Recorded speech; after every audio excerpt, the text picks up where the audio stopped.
መኖር አቅቶናል። ጥያቄያችን የዳቦ እንጂ የፖለቲካ አይደለም። ጤና ባለሙያ እየተራበ መኖር የለበትም።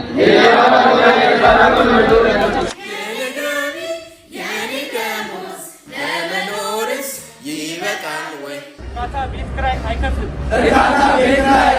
ዳቦ አይሆንም። የሕክምና ባለሙያዎች ንቅናቄ ነው። የስራ አድማ ያደረጉ የሕክምና ባለሙያዎች አሉ።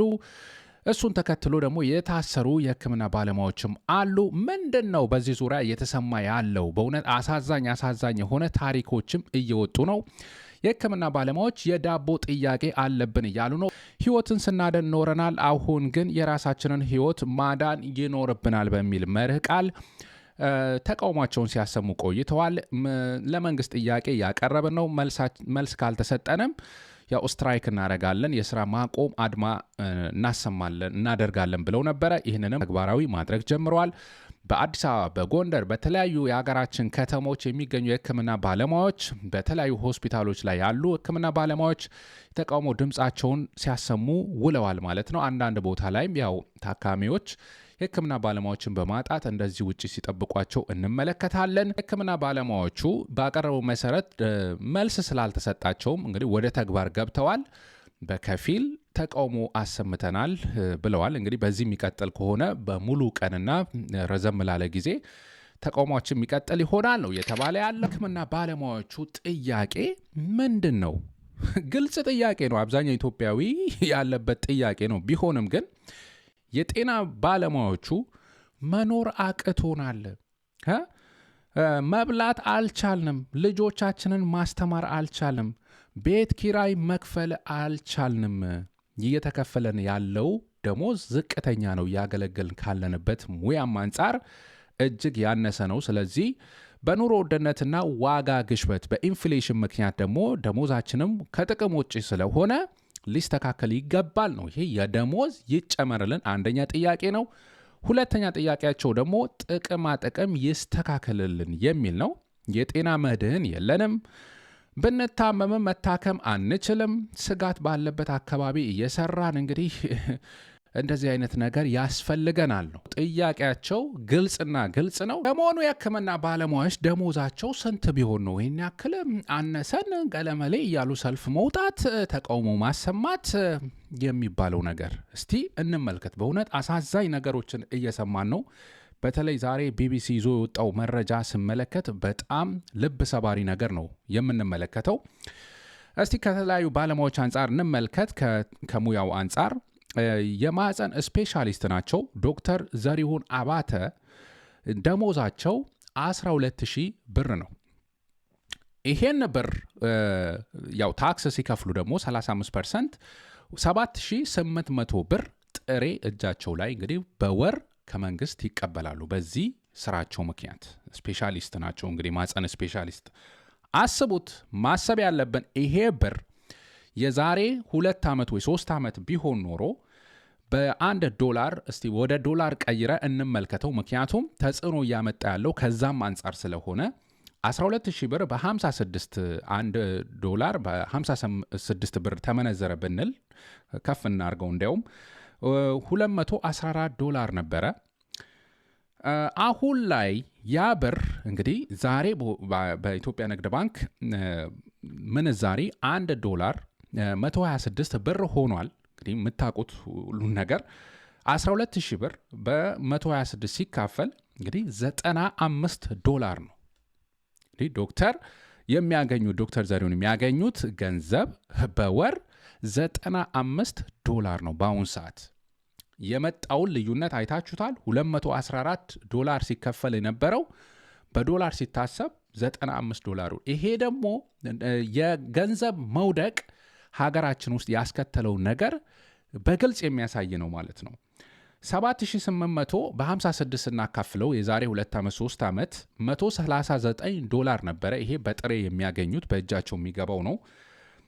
አሁን ላይ ግን 7,800 ብር በ126 ዶላር ስናካፍለው በ1 ዶላር 62 ዶላር ነው የሚመጣው ማለት ነው።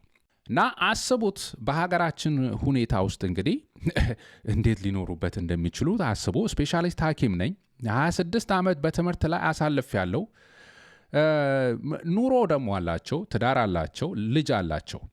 የቤት ኪራይ ከደሞዜ እጥፍ ነው የሚከፍለው ይላሉ። 16,000 ብር ነው የሚከፍሉት።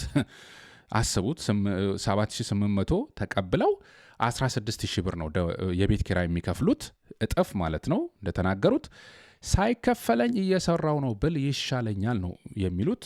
ኑሮ ሙሉ በሙሉ አልቀመስ ብሎኛል እና መኖር የቻልኩት ግን ይላሉ ባለቤቴ ጥሩ ስራ ስላላት በጀኝ እንጂ ምኑን ከምኑ አድርጌው እኖር ነበረ።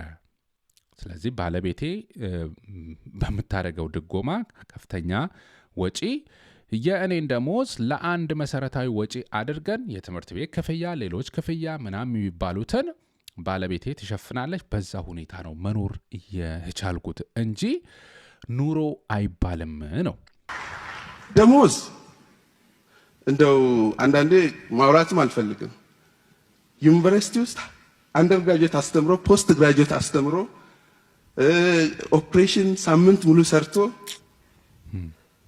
ደሞዝ ተብሎ አሲስታንት ፕሮፌሰር 13,400 ሲቆራረጥ 9,000 ብር ነው የሚደርሰው። ማይ ጋድ ሐኪም የቆመ ማህበርም ሚኒስተርም ስለሌለ ነው እስካሁን ድረስ ችግራችን እንደዚህ ደረጃ ላይ ደረሰው። ይሄ ጥያቄ ነው እንግዲህ ሲንከባለል አሁንም በሰፊ ተቃውሞ ድምፅ እየተሰማበት ያለው። የብልጽግናው መልስ ግን እስር፣ አፈናና አርፋችሁ ስሩ ወይ እርካታ ነው ጤና ባለሙያነት ምናምን የሚል ነው። የኔ ደሞዝ ለመኖርስ ይበቃል ወይ? የኔ ደሞዝ የኔ ዲዩቲ ለዘይትስ ይበቃል ወይ? ሳይበላስ ይሰራል ወይ?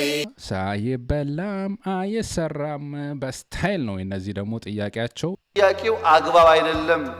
በቂ ደሞዝ አላቸው ለምን ጠየቁ የሚባል አይደለም።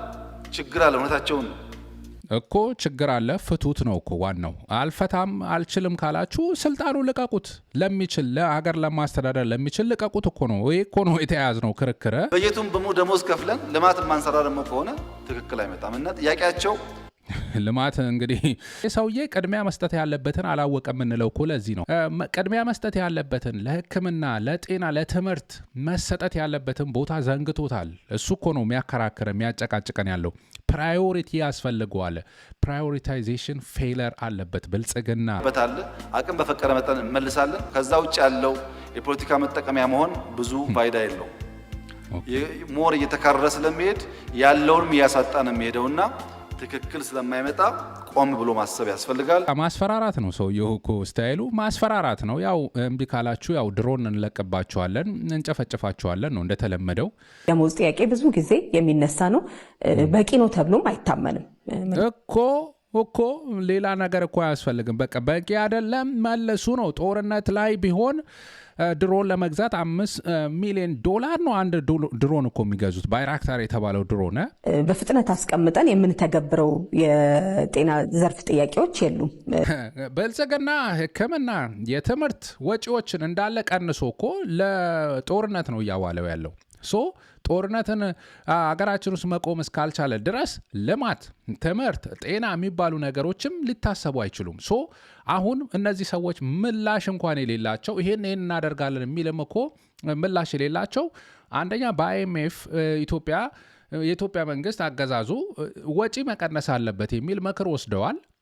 ገቢያችሁን ጨምሩ፣ ወጪያችሁን ቀንሱ ነው የተባሉ። ስለዚህ ሊመልሱ አይችሉም። አሁንም እኮ ለሕክምና ባለሙያዎች እየጠየቁ ያሉትን ምላሽ መስጠት አይችሉም። እነዚህ ሰዎች ማድረግ የሚችሉት ሌላ ወጪ፣ ይሄ ገለመሌ የቤተ መንግስት ፕሮጀክት ምናምን እያለ የአገዛዙ ኤክስትራ ወጪ፣ አሁን ፕራዮሪቲ ሊሰጠው የማይገባ ወጪ ከማውጣት ያንን አቁሞ ለሚመለከታቸው አካላት ለሚመለከታቸው ልማቶች ገንዘቡን በቅድሚያ ማስቀመጥ ነው ያለበት። ለጤና፣ ለትምህርት፣ ለሆስፒታል ግንባታ፣ ለመንገድ ግንባታ ህዝቡ በዋናነት ለሚያስፈልገው ፕራዮሪቲ ሊሰጣቸው ለሚገቡ አንገብጋቢ ጉዳዮች ማዋል ነው ያለበት። ተማርነው ለባርነት አይደለም።